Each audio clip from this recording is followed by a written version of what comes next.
is Sage Babalola. Of course, this is Mainland FM, where our primary responsibility is to keep you informed, keep you updated, keep you up to speed with events happening in Nigeria and beyond. And we do this by a selected amount of shows that address political issues, socio-economic issues, whatever the conversation might be. We even have entertainment programs. It really depends on what you're looking for on radio. We're able to meet every single need of yours when it comes to entertainment, information, in-depth analysis, and basically interesting, intelligent conversations. This is the Morning Express, like I said earlier, 5 a.m. all the way to 11 a.m. We have different segment of shows, like I said before, that caters to your specific need, depending on what you're looking for on a radio. The time is 7:41 a.m. It is the 14th day in the month of March, and right this very moment, we're about to begin the segment of the Morning Express that is called Trends in the Papers. What we do basically is have a look at our dailies as the newspapers. We look at the front pages, we analyze it, we read it to you, whether it be news story, developing story, and then we have our analysts provide you with more insight into those stories, so that when you eventually have the opportunity to call in, you are informed, you have an idea of how it started, you have an idea of the progress, and then you're able to use that to form your own opinions on the matter. My name is Sage Babalola. Fᴜဃᴜ is going to be joining us virtually today, and it's special because today is a Fᴜဃᴜ's birthday, and we're so happy because it's been such a pleasure working side by side Fᴜဃᴜ. Well, maybe not side by side, but working with Fᴜဃᴜ, because it's our God top. But then a very happy birthday to Fᴜဃᴜ, the head of station Mainland 98.3 FM. He is definitely every broadcaster's delight. I can tell you for a fact, because I've enjoyed many privileges working with Fᴜဃᴜ. Fᴜဃᴜ, I've been calling you since your number have been busy. Why? First of all, everybody's calling you. Oh, busy. Yes. Oh, really? Because everybody's calling you. Everybody from London, from UK, they be calling you. Really? Well, we thank God for life. Like we always say in this part of the world, we thank God for life. It's a day to reflect again and be thankful that we're still alive. Healthy, at least making some, good progress with our lives. So, thank you so much for the birthday message. Well, I've received a lot of messages on Facebook, on social media. Because I don't know you're a star. You don't know you're a star. Why? You don't know you're a superstar. I've also received a lot of calls too. So I want to thank everybody that has sent messages, and I'm sure there are still going to be more messages. Unfortunately, we are fasting. So there's nothing unfortunate about it. Fast. Bring all the food to the office. Don't worry, we'll help you. So, but I'm grateful really to everyone that has reached out, that those that have sent messages, and it's just a day to also look back and be thankful for what God has done. So I'm grateful, very grateful. All right. Well, happy birthday. I'm sure the rest of today you're going to have a lot of wishes coming, but we're very, very happy to have a boss like you, a leader like you, who sets us on the right path and really help us in our individual careers just by being exceptional. So happy birthday, Fᴜဃᴜ. We definitely appreciate you. Thank you so much, Sage. I appreciate it. Of course. So let's get into conversations for this morning. It's trends in the papers, like I said before. On the Morning Express, we're streaming the show live, so do well to join us on our social media platforms, Facebook, YouTube, where we stream live, facebook.com/mainland 98.3 FM. That's how you find us on Facebook. You can participate if you don't have access to your radio at this time, and just in case you do not have access to your traditional radio, you can listen to us online using the Radio Garden app. Just go online, check Radio Garden, search Mainland 98.3 FM, and you can join us. We have our papers here: The Punch, The Guardian, and The Vanguard newspaper. Let's kick off conversations by looking at the front pages of The Punch. We have 35,000 wage award, 30 states default, Labour fumes, pensioners threaten protest. There are a couple riders to the story. Sokoto, Kano, Benue, Bayelsa not paying. Gombe, Ogun, Osun pay 15,000 naira, 10,000. Governors shun negotiation. About 90% of states not paying wage award. NLC laments. Now to the story in itself, we have here The Nigeria Labour Congress on Wednesday expressed anger over the failure of about 90% of states, that is over 30 states, in paying the wage award as agreed by the federal government and the organized labor. The NLC said this as pensioners who retired from the federal civil service threatened to embark on a nationwide protest following the failure of the government to pay their wage award. Labour leaders in Sokoto, Kano, Benue and Bayelsa State told the Punch on Wednesday that their state government had not paid the wage award, while Gombe, Ogun and Osun were paying 15,000 or 10,000 naira. Now, the NLC Assistant General Secretary, Chris Onyeka, in an interview with the Punch said state governors has jettisoned negotiations as they unilaterally gave workers 10,000 without any negotiation. Fouad, the wage award is a continuous conversation because it was part of the agreement, the MOU that the federal government and the labor body had signed. Now, aside from the fact that 30% of states have not even fulfilled that promise of the 35,000 naira wage award, we have certain states like Gombe, amongst others, who instead of the 35,000 are paying 10,000, 15,000 naira, and other governors are not even willing to negotiate at all, and they're not paying the wage award. And this has caused pensioners to threaten to go on a protest, and the NLC is, of course, backing them in this bid of theirs. Fouad. Well, again, nothing surprising. I don't think there's anything that should surprise anyone about the lack of commitment, especially from our governors to things like this, despite the fact that, look, with the removal of subsidy and all of the aggressive revenue drive of the government, there's now more money to share.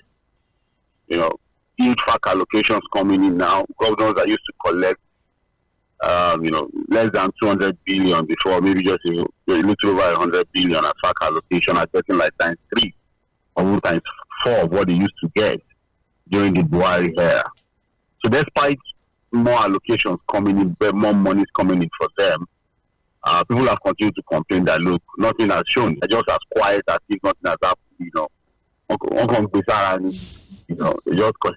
they just collect the money, and they should do through like something is happening. So that's what you get from our governors, really. And that's why the president is still telling them that, look, these are the things I expect you guys to do at the state level, at least to reduce the hardship in the land. But I've always asked the question that, look, I don't know what the plans of President Bola Ahmed Tinubu is.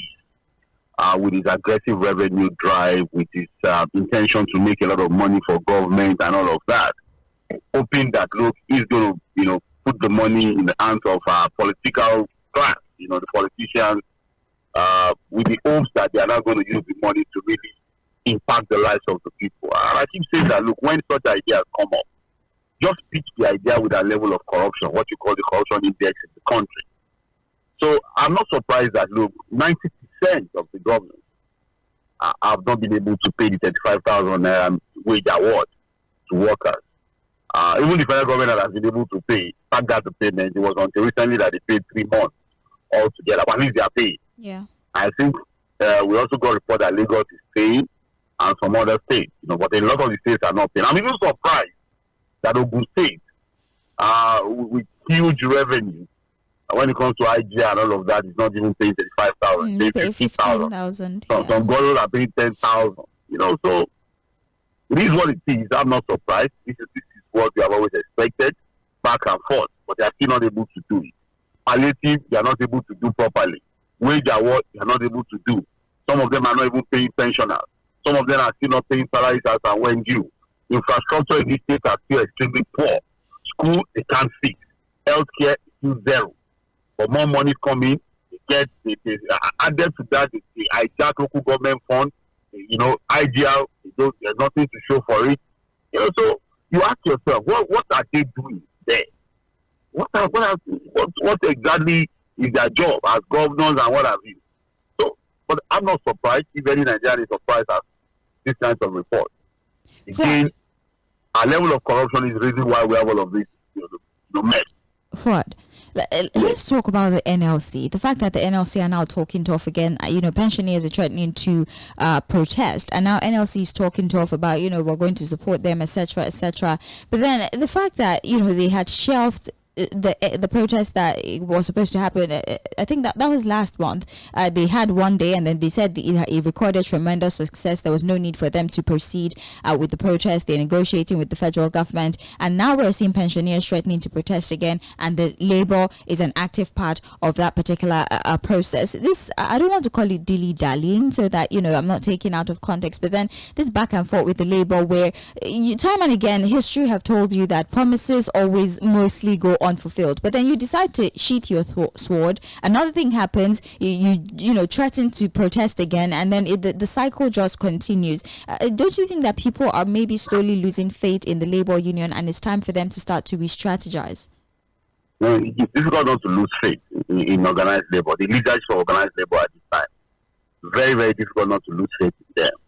They've been very inconsistent. They seem to lack a clear idea of how to negotiate with government and get the government to do, to fulfill their promises to them.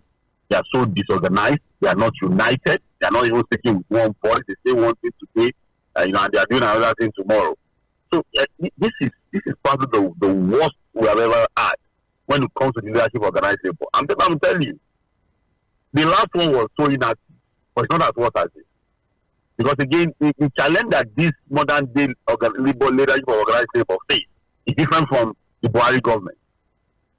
Now, this is the time I expect that, look, they put on their thinking cap, they come up with better strategies, they work united. Look at the minimum wage negotiations now. Yeah. See, it's all in disarray.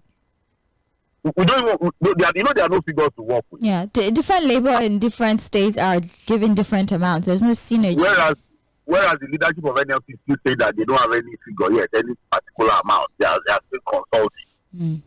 Whereas there's a tripartite committee that's supposed to already continue to engage with the people. There are supposed to be public hearings held at different states already on this particular thing. And here you are. If you ask me now that where are we on the issue of minimum wage, there's no information. It's all quiet. Because again, you have TUC saying one thing, you have NLC saying another thing, you have different union leaders saying different things. And so, for anybody that still believes in the leadership of organized labor, I'm sorry. I thought, constantly I gave them chance. I kept making excuses for them, if you remember. I kept talking about the possibility of them maybe getting something done eventually for their members and then the reality of Nigeria. But today, I'm sorry. I can continue to stick my neck out for leadership of organized labor. They've been so uncoordinated. They seem to lack the right strategy. And most likely, maybe they are distracted with all of the shenanigans going on in the political scene. And what I suspect is that, look, we've maybe seen some level of compromise. I'm sorry. This is the worst I've ever seen of organized labor in the country. So disorganized. They lack strategy. When they make statements, I kept saying that, look, this government, this particular one, is different from the Buhari government to any other government. And if organized labor is going to get anything out of this particular government, they're going to make sure that they implement any of their promises or fulfill any of the promises to them. They better come up with a good strategy and put on their thinking cap. I'm not saying that, I'm sorry. That's why I said that even if minimum wage thing, if there are governors who can't even pay as simple as 35,000 naira wage award for 6 months, they are only able to do 10,000. Don't be surprised that there are states that are not even doing anything at all. If you check that, I'm sure there are states in this country that are not paying anything. Yeah, Sokoto, Kano, Benue, and Bayelsa are not paying. You see what I'm saying? So in those states, how do you get them to negotiate a minimum wage that will be enough to at least help the people of those states, the working class of those states, the civil servants of those states, when they are not even paying anything? And in those states, I'm sure they have labor leaders. In those states, they have their different chapters. What are they doing? Most likely they are compromised. That's why they are quiet. They leave their workers and members at the mercy of the government, who is not even ready to do anything. So this extra money, this youth park allocation that now goes to these governors, what are they doing with? You still go to those states, no roads. You go to those states, the hospitals are empty. In those states, people are still sitting on the floor, in the public schools. So where are the monies going to? That's the corruption we are talking about. Well, more information on page 2 of the Punch newspaper. We're live on Facebook, facebook.com/mainland 98.3 FM, or just search mainland 98.3 FM on Facebook and you find us. This is Trends in the Papers on mainland 98.3 FM. My name is Sage Babalola. Fᴜʟʟ is also still with us virtually, and we're looking at the Punch newspaper. Let's look at the story here. Fouad, school abduction. Federal government rules out ransom payment, considers United States offer. Now, the federal government on Wednesday said it would not pay a dime as ransom for the release of over 280 pupils and teachers kidnapped from the government secondary school and LEA primary school at Kuriga, Kaduna State. The federal government also said it had received offers of help from the United States and other countries to secure the students' release and was weighing the offers. Also, we have Sheikh Ahmad Gumi, that's the Kaduna-based Muslim cleric, who offered to approach and have a dialogue with terrorists who abducted the pupils. He says that this administration should not make the same mistake as the Buhari administration, who refused to negotiate and dialogue with the terrorists. But it's common knowledge now, I think it's pretty much all over social media, that the presidency has reiterated their stance on we do not negotiate with terrorists, and we will not be paying a dime for this students and teachers that were abducted. Rather, we would go on ahead to rescue them. But we have Sheikh Gumi who's saying, don't make the mistake as the previous administration. Let us have conversations with this kidnappers and see if we can reach a middle ground. Fouad, what do you think about the stance of the presidency, the announcement that was made that a single dime will not be paid? And also, do you think that maybe we should align ourselves with the position of Sheikh Gumi, who's saying a dialogue might be the best way to rescue the abducted persons? Say this is a very sensitive matter. Yeah. And, when you're discussing issues like this, you have to drop a bit of emotions, really, and look at the facts critically. The first question I would have liked to ask the president is, are we making this statement from the point of strength or weakness? We need to ask ourselves when dealing with this issue of banditry, kidnapping, and all of that. This statement by the president and the presidency and the government, are we making it from the point of strength or the point of weakness? And I'll tell you why I'm asking that question. Now we have these children in the hands of these bandits, these criminals. Look, it would have been fantastic if we have the capacity to wipe them out. Just imagine we wake up this morning and we are told that, look, all the children have been released, these bandits have been wiped out, and the government is consistently on their trail to wipe out the others who are disturbing the Northwest, the North, and the country generally. That would have been fantastic thing. But let's ask ourselves, how do we deal with this now? Because again, we will not be in this situation if we have been proactive enough not to allow this to happen. You don't understand what I'm saying? I'm with you. You know that we will not be in this position of either negotiating or not negotiating if we have been proactive enough not to allow this to happen. From 2014, when that of Chibok girls happened, and others that have happened after it has been the same pattern of talk, will not allow it, we go after them, will not negotiate, will not pay ransom, and this keeps happening. And so that brings to the fore, the need to ask ourselves, are we just merely issuing statements, or we are committed to the statements we are issuing? Do we just make statements for the sake of making statements, or we are really intentional about fixing the problem? Because again, I don't want us to wake up tomorrow and hear again that another school has been attacked and children have been adopted again. In the last 1 week or so, say, less than 2 weeks now, more than 500 Nigerians, mostly children, women, have been abducted in different parts of the country, mostly the Northwest and the Northeast. Now, ransom or no ransom? The question we need to ask ourselves again, do we have the capacity, say, to rescue these children alive without any collateral damage? If indeed we decided that, look, we're not going to negotiate with terrorists. Fantastic idea. Nobody's going to begin to advocate for negotiations with terrorists.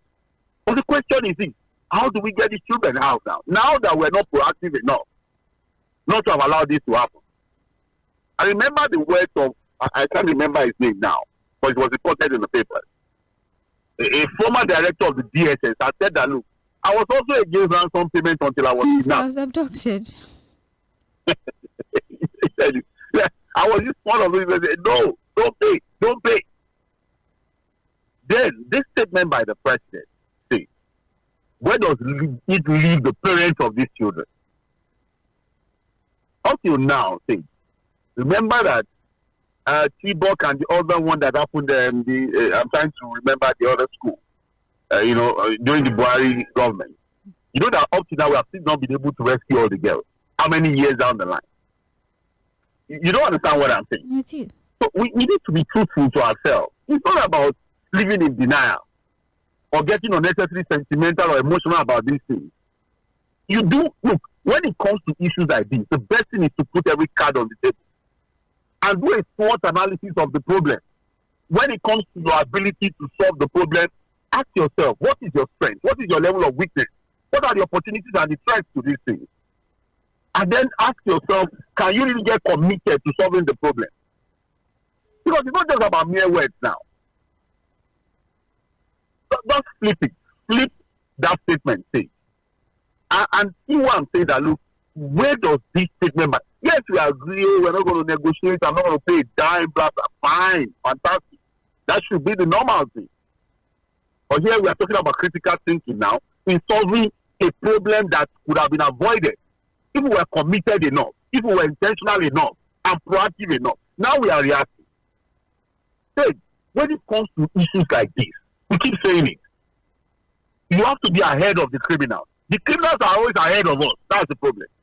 So when they now do something, we now begin to restructure our security arrangements to fit into what they are doing. Whereas we should be ahead of them, boxing them to a corner, making it difficult for them to do these things. But we allow them to do it. We now react, we keep issuing statements, and then another one happens again. A vicious cycle of the same failure that we have seen when it comes to securing our people. And here we are now, we have our children, pupils, women, girls in the hands of criminals. How do we get them out now? And now, to make matters worse, we are just considering the offer of America to help us. Yeah. We are just considering. Nigeria did not exactly give specifics of the kind of help that the United States is offering, but he did make it public that the U.S. is offering to help with the abductions. Stage, we are not in a good place. I'm actually choosing my words carefully here. Look, I keep saying it. As a parent, just imagine you have your child in the hands of criminals. You don't even know where they are. You don't know what can happen to them. And I keep saying, when it comes to kidnap situations, it could go very wrong. It could go fast. Go wrong very, very fast. People lose their lives easily. Look at the one that happened in Ekiti. The driver of the bus was killed eventually. Yes. Even though the children were rescued. That's how bad a kidnap situation can go. Very, very fast. So, again, the president is the commander-in-chief of the armed forces. He's the one that gives all of the information. He gets daily briefings of security situation of the country. He has the national security advisor that reports to him. The ID reports to him. The service teams report to him. He has all of the apparatus of government to deal with it. And it's now his own call to ensure that these children, these women, are returned back home alive. Because again, the records are not looking good. The numbers are not looking good. The situation is so bad and embarrassing. The government has barely spent 1 year in office. And for you to begin to have records like this. So it's not about contesting or grandstanding now. I think it's about looking at the issue critically and looking at a more sustainable way. First, short-term solution, get these children out of the hands of these criminals.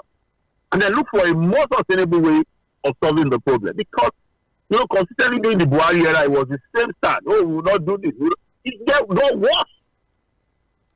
It even got worse than even the Jonathan era. That's why we're saying that, look, nobody's encouraging, robbing the ego of criminals or negotiating or giving them money. Nobody's saying that. But I'm saying that, look, we need to have some critical thinking about these issues. We need to, it's not about just talking, really. For people who have listened to the Szīghumi interview, I'm not a fan of Szīghumi, no. It's even embarrassing that we have a situation where a Nigerian will sit somewhere and coming to tell us to negotiate with criminals. It doesn't even present Nigeria in good light in the international community. And here we are.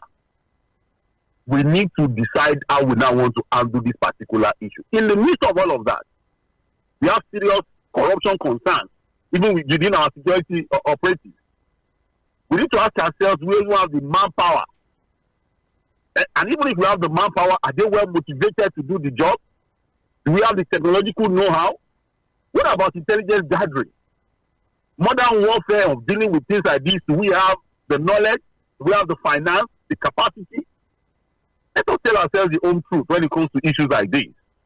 But again, I'm hoping that the government will be able to do the right thing. President Bola Ahmed Tinubu, so please do everything humanly possible to secure the release of Nigerians who are held in the hands of these criminals. Well, you can get more information on page 14 of the Punch newspaper. This is still trends in the papers on Mainland 98.3 FM. We're still streaming live on Facebook, facebook.com/Mainland 98.3 FM. We're still looking at the Punch. Forward side is still providing us with analysis. Moving on to other stories, we have here Miyetti Allah members protest as federal government charges leader with terrorism. Now, the federal government has filed a charge bordering on terrorism against the president of the Miyetti Allah Katau Hori Bello Bodejo, I'm sorry if I said that wrong. Bodejo has been in custody of the Defense Intelligence Agency since his arrest on the 23rd of January. The Miyetti Allah leader was arrested in Nasarawa State days after the organization launched a vigilante group named Kungiya Zaman Lafia. And at the inauguration of the 1,144-man Fulani outfit on the 17th of January, Bodejo said the move was to tackle banditry, cattle rustling, and on forms of insecurity in Nasarawa State.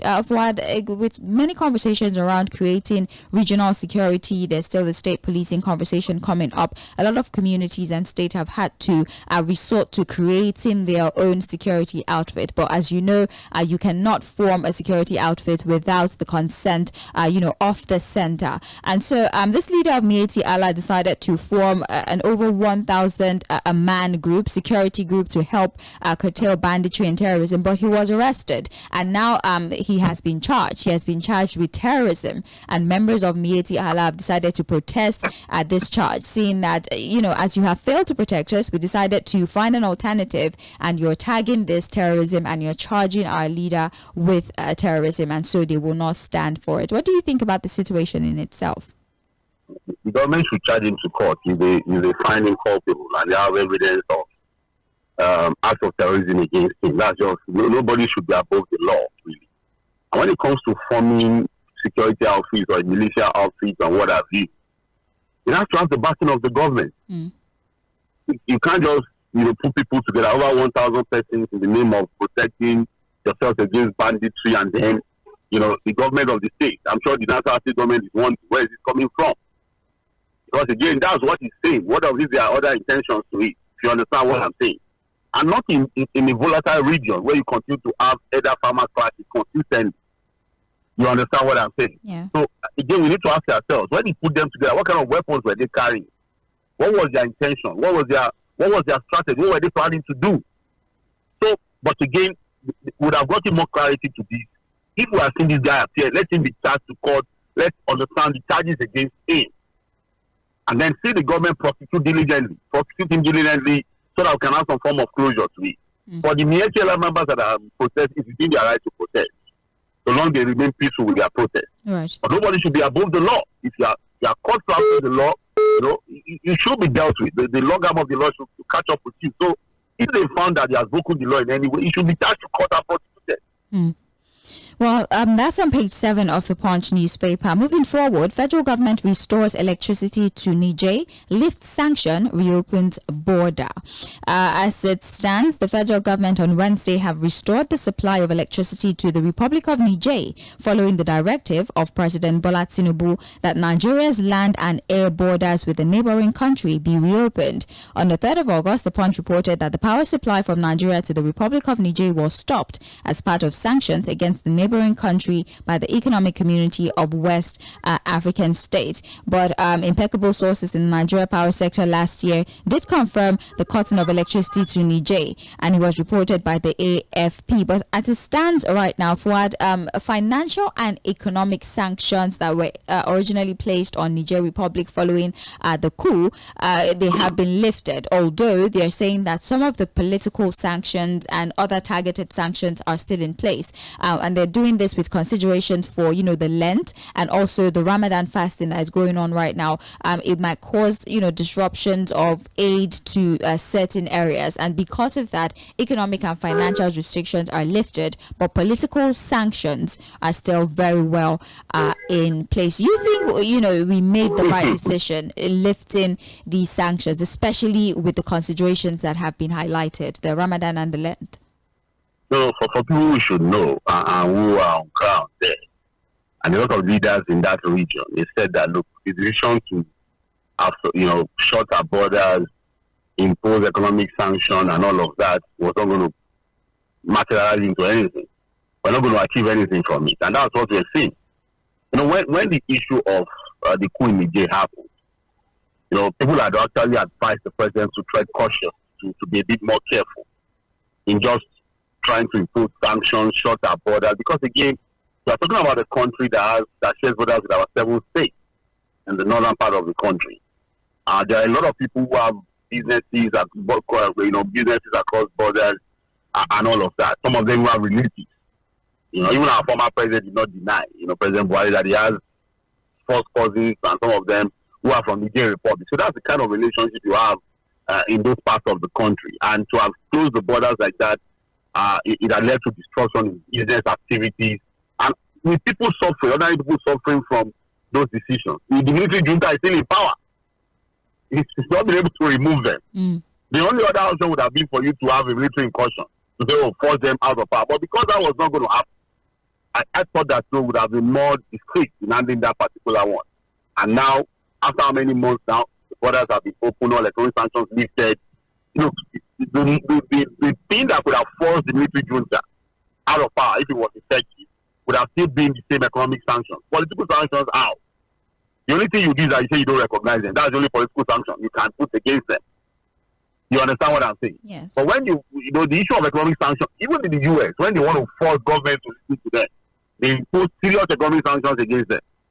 So that's the only way, you can make them, listen to you. But political sanctions, the only political sanction against a government like that is that you don't recognize them, and you're not going to allow them in any official capacity when it comes to governance in Africa or West African sub-region.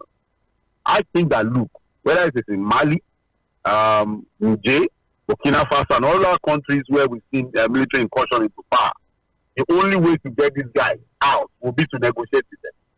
I'm sorry.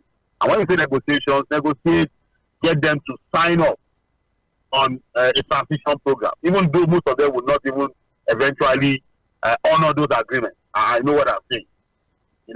I remember when we had a particular Maradona take over power in the 80s. He dribbled us till he used 8 years. And then landed us into trouble. The same trouble we are still dealing with now. The man in Niger State here, he led us into this mess. By ruining the country for 8 years. He was called the Maradona. He dribbled himself, dribbled the country, dribbled the economy, and institutionalized corruption that we are still dealing with. And then left with an interim government that was removed through a palace coup. And then the worst of them came into power. General Sani Abacha. And then that one messed everything up. We are still dealing with that. Unfortunately, the political class has not learned any lesson. They came in 1999 and are even performing worse than the military guys in their actions and inactions. So, it means, this is the story of Africa, the unfortunate story of Africa. The political class is not doing well. And then you have the military boys who have also seen what the politicians are doing. They take over power and then mess the whole thing up again. And then the people of Africa, the blessed nation of Africa, the blessed continent of Africa with a lot of resources, remain in penury, becomes the beggarly continent of the world because of bad leadership. So it's a sad story for Africa, whether you look at it from the military point of view or the political point of view. Nothing seems to be working for the people because of greed. So again, I think for ECOWAS, because what they would do is to basically look at how to negotiate with these guys. If you are removing economic sanctions, political sanctions, they cannot work, cannot force them to listen to you. So you have to negotiate. You have to negotiate. Negotiating means that, look, you guys want you guys to return to democratic system of government, and then, of course, give us a clear timeline, a transition timeline.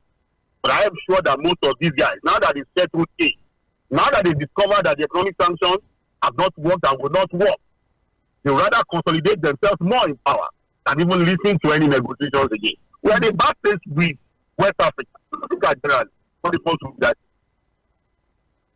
Hello, Fuad.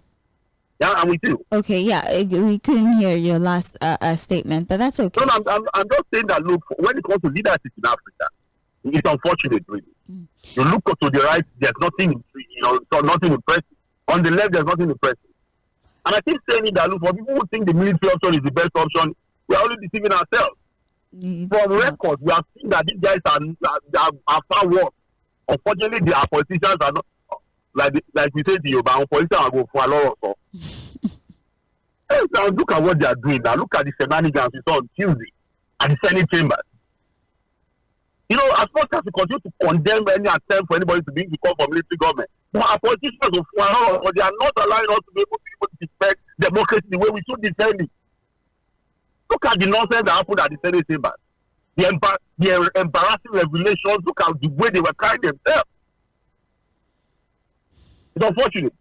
Well, more information on page 29 of the Punch newspaper. Moving forward very quickly, Nigerians lambast accountants general commissioners over UK workshop. You see that one? I saw it yesterday. Actually, I saw it yesterday. All right, but let's have it. Let's have it. Civil society and rights group have lambasted the accountant general of the Federation, commissioners of finance of the 36 states of the Federation, and other government officials for choosing to hold a workshop in the United Kingdom at a time when the economy is experiencing a major downturn. The office of the AGF reportedly held a workshop on public financial management and international public sector accounting standards in London, UK. Findings showed that the workshop was held at the Copton Tower Hotel, Kensington, London, from March 4 to March 9 of 2024. So, for the conversation here, the reactions that I saw yesterday when I got the story, some people say that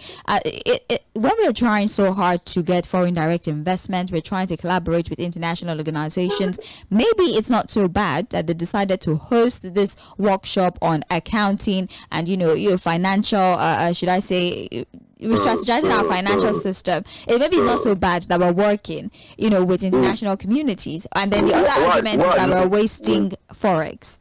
No, let's leave the way. I wanted to use this first excuse, this first position. Why are you saying that?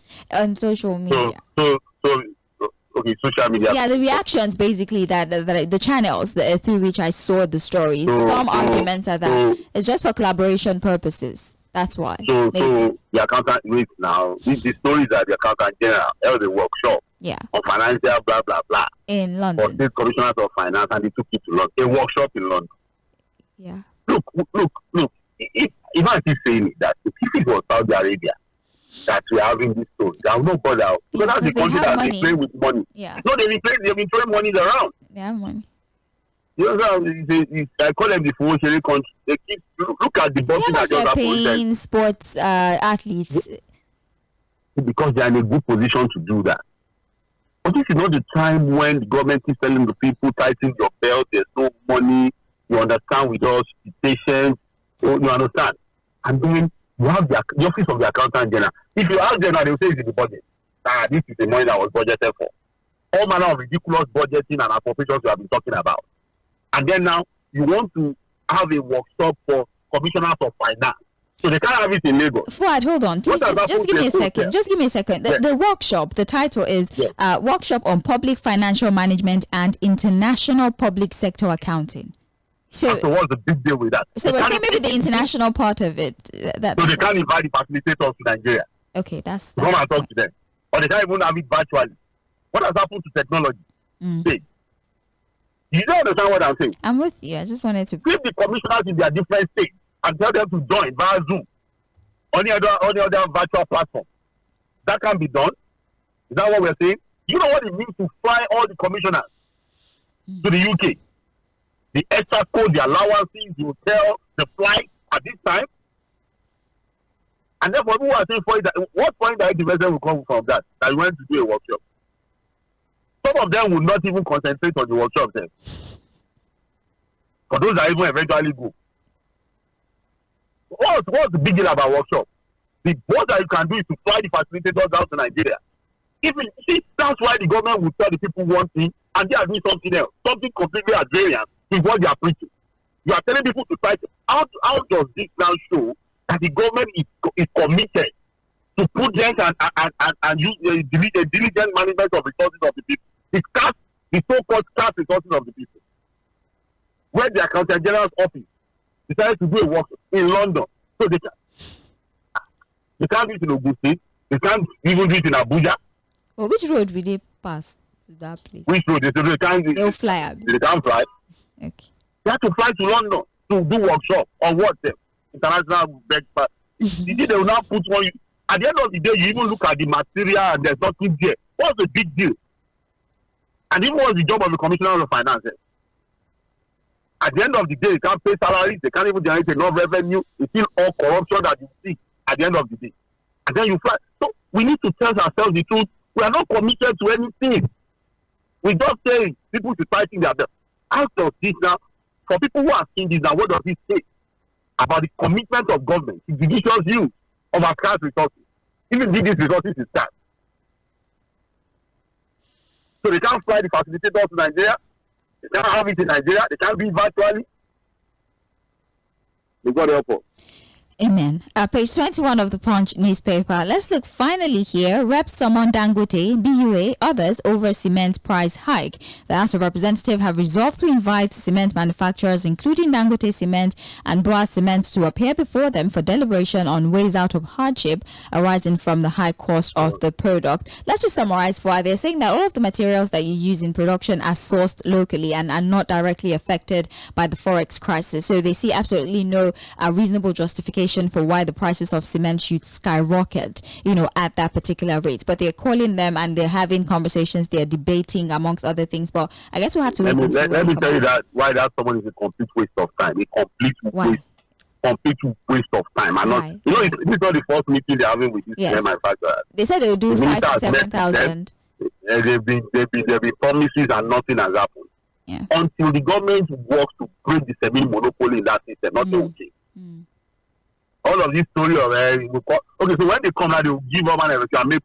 There was a time one of them said he would sell cement for 3.5 and it didn't happen. Did you believe anything? You know why it's even difficult to continue to talk about Dangote? But these are private investors who just run their business. And it's difficult for you to begin to criticize a private business owner.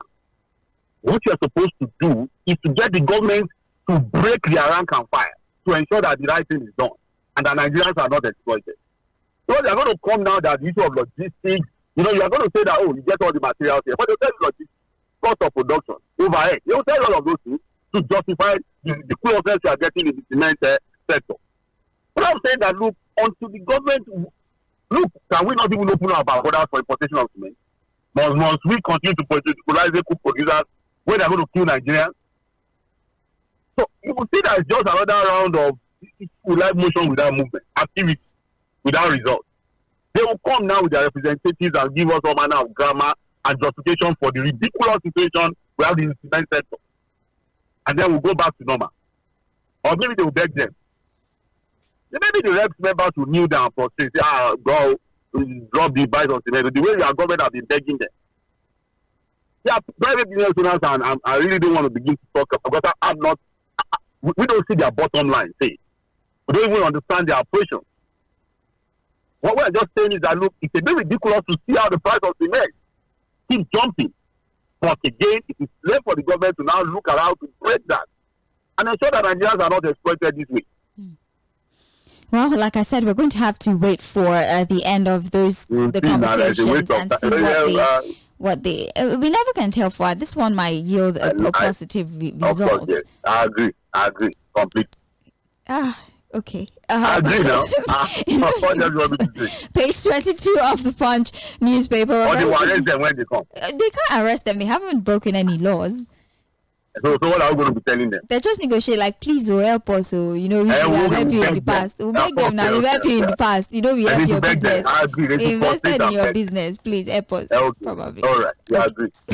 Page 22 of the Punch newspaper. We're almost out of time. So let's just maybe segue to the Guardian newspaper and look at the headlines. The Guardian newspaper this morning is reporting the top story here: poor lifestyle, cost of care exposed 27 lighting the amount of the mortality rate attributed to renal diseases, amongst other things, and the amount of money that this takes away from the health sector, a sum of almost 27 million naira. Other stories here on the front page of The Guardian: salt intake by Nigerians tries higher than standard NHED. Student loan scheme stalls as federal government adjusts policy.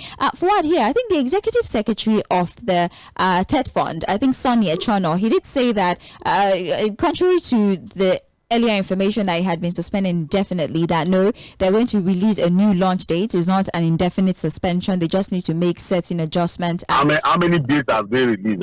Four. It's about 4 now. I think October, January, February 21.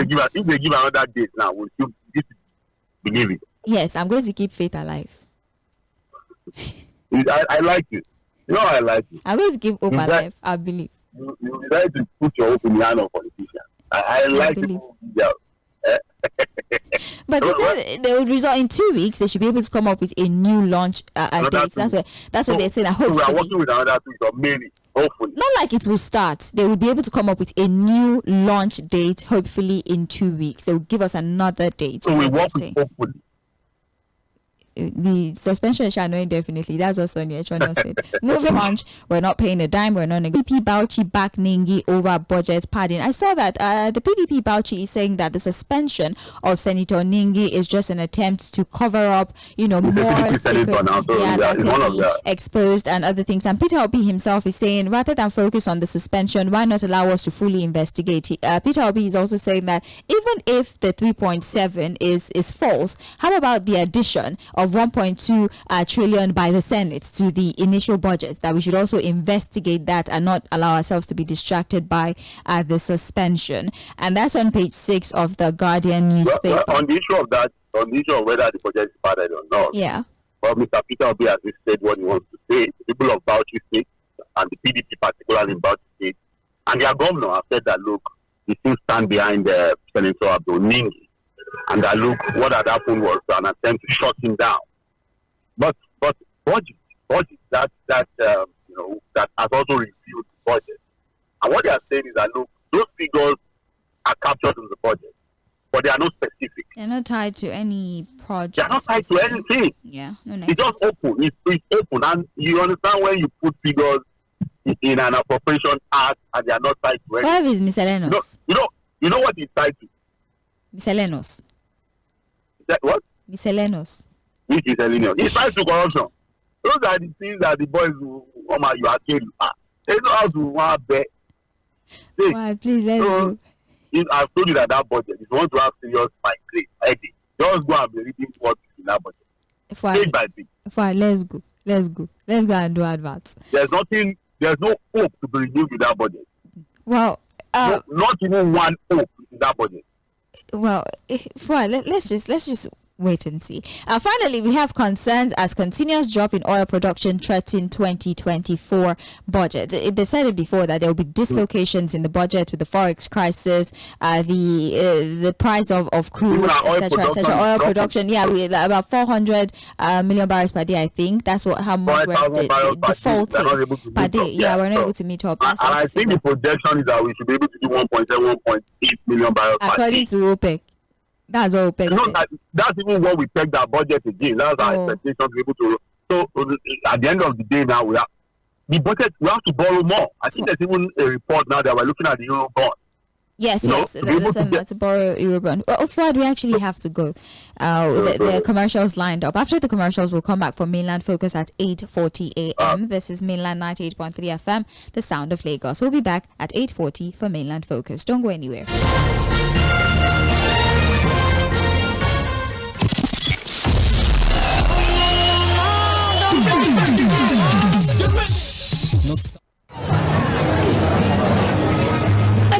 Attention, Airtel customers. If your line has been blocked, then this is for you. Head to the nearest Airtel shop with your NIN. Our friendly staff will help you get your line back up and running. Don't let a blocked line keep you out of touch. Airtel, a reason to imagine. What takes a plate of jollof rice to the next level of goodness? Is it when it is cooked with non-sizzling cubes for that sumptuous taste? Or when you serve it with correct Nigerian salad, cabbage, carrot, lettuce, and a bit of kidney beans? It's both. Season your jollof with the rich taste